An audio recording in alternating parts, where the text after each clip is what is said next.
Bismillah, alhamdulillah, Allahumma salli ala Sayyidina Muhammad wa ala ali Sayyidina Muhammad. Ini adalah mesej kecemasan daripada bumi Gaza, Palestin kepada semua yang memahami tutur kata saya, baik anda berada di Malaysia, Brunei Darussalam, Indonesia ataupun Singapura dan seluruh orang-orang di dunia ini. Sahabat-sahabat, bermula dengan sebuah artikel ditulis oleh David Hughes, seorang jurnalis daripada Middle East Eye yang telah dipetik oleh Al Jazeera tentang keadaan COVID-19 yang berada di Palestin, Gaza. Davies mengatakan bahawa di Gaza hanya ada 40 ward ICU yang beroperasi, sedangkan sekarang sahabat-sahabat di Gaza ada 10 orang yang berhadapan dengan penyakit COVID-19 dan di Palestin ada seramai 110 orang. Yang lebih memarahkan lagi, keadaan apabila orang-orang Palestin ini bersama-sama berkongsi dengan orang-orang Israel ataupun Yahudi. Israel dan juga Yahudi sekarang ini mereka berhadapan dengan penyakit ini lebih banyak. 1,000 orang yang dijangkiti dengan penyakit ini. Yang tuan-tuan kena ingat, penyakit ini, wabak ini tidak mengenal agama ataupun bangsa apabila menyerang. Maka apabila semua orang 1,110 ini kebarangkalian untuk menjangkiti lebih ramai orang akan lebih tinggi. Dan saya telah menghubungi sahabat saya, seorang warga negara Malaysia yang berada di bumi Gaza kerana menyambung pelajaran sahabat kami Nadir An-Nuri, dan saya bertanya kepada dia, adakah benar keadaan di Palestin amat-amat menyayat hati? Dan ini 5 perkara yang perlu kita faham keadaan COVID-19 di bumi Palestin. Yang pertama, kekurangan perubatan dan pakar kesihatan.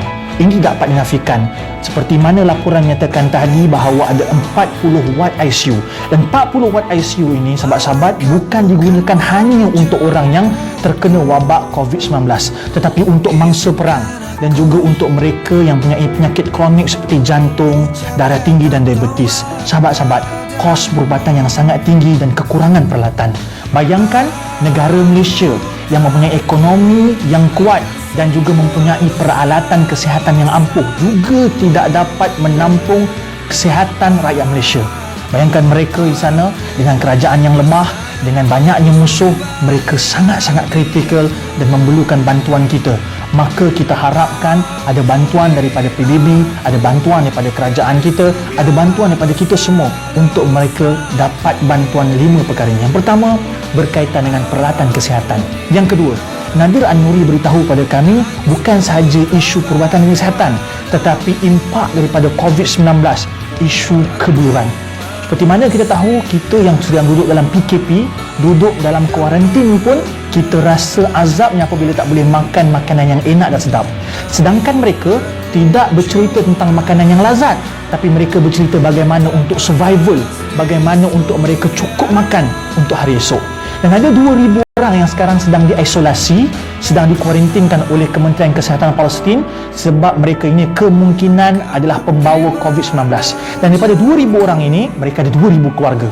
Dan 2,000 keluarga tidak mendapat makan kerana ketua keluarga mereka berada dalam isolasi.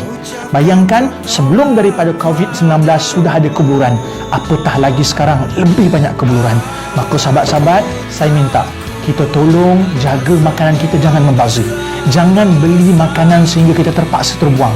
Saya melihat banyak roti-roti yang kita buang. Kerana apa? Kerana kita tidak menjaga makan dan minum kita dalam keadaan musim PKP-nya. Yang ketiga sahabat, Nadir An-Nuri beritahu kepada kami, Israel, Zionis, laknatullah ini dalam waktu yang kritikal ini, mereka mengambil kesempatan apabila dunia tidak memandang Gaza, tidak memandang Palestin sebab semua sibuk dengan isu masing-masing. Seperti mana kita di sini, kita sibuk dengan PKP, kita sibuk dengan COVID-19 dan itu biasa. Tetapi dalam keadaan ini, mereka dengan jahatnya merobohkan rumah-rumah yang berada di Gaza. Mereka tidak berhenti untuk menzalimi walaupun dalam keadaan wabak ini sedang kemuncak.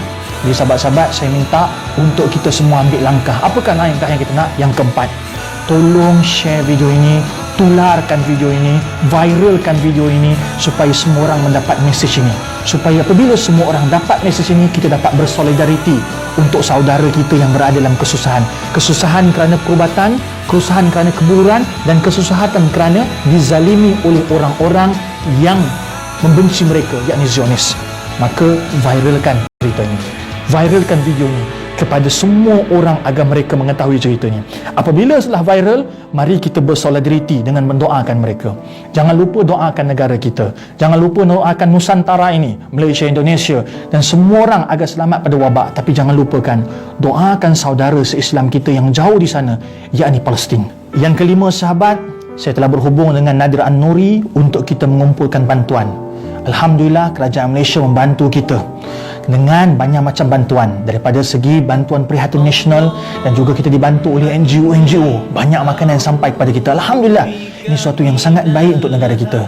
Maka tugas kita untuk membantu mereka. Tolong sahabat-sahabat bersedekah ke dalam akaun pertubuhan yang telah kami daftarkan di ROS ini, Pertubuhan Alumni Al-Azhar. Mereka ini anak-anak Malaysia kita yang telah buat satu pertubuhan yang untuk meminjamkan akaun ini mengumpulkan sumbangan untuk Palestin. Dan jika genap RM100,000, kita akan transfer duit ini ke akaun sahabat kita Nadir An-Nuri. Semoga duit ini boleh digunakan untuk perubatan, digunakan untuk kebuluran dan digunakan untuk mangsa-mangsa perang. Sahabat-sahabat, kita tak minta banyak. Jika ada RM10, RM10. Jika ada 100, silakan 100. Dan moga-moga apabila kita bersedekah, rezeki datang kepada kita. Kena ingat, rezeki itu bukan sahaja duit, tetapi kesihatan tubuh badan itu rezeki. Nabi SAW telah bersabda dan berpesan kepada kita, la yu'minu ahadukum, tidak sempurna iman seseorang mukmin apabila dia mencintai saudaranya mukmin yang lain seperti mana mencintai dirinya. Maka inilah waktu di mana untuk kita tunjukkan bahawa kita ini sempurna iman. Maka bersedekah niat kepada saudara kita yang berada di Palestin, dan moga-moga mereka selamat. Sahabat-sahabat, seperti mana pesan para ulama bahawa orang yang bersedekah mendapat pahala, mendapat kemuliaan, mendapat syurga.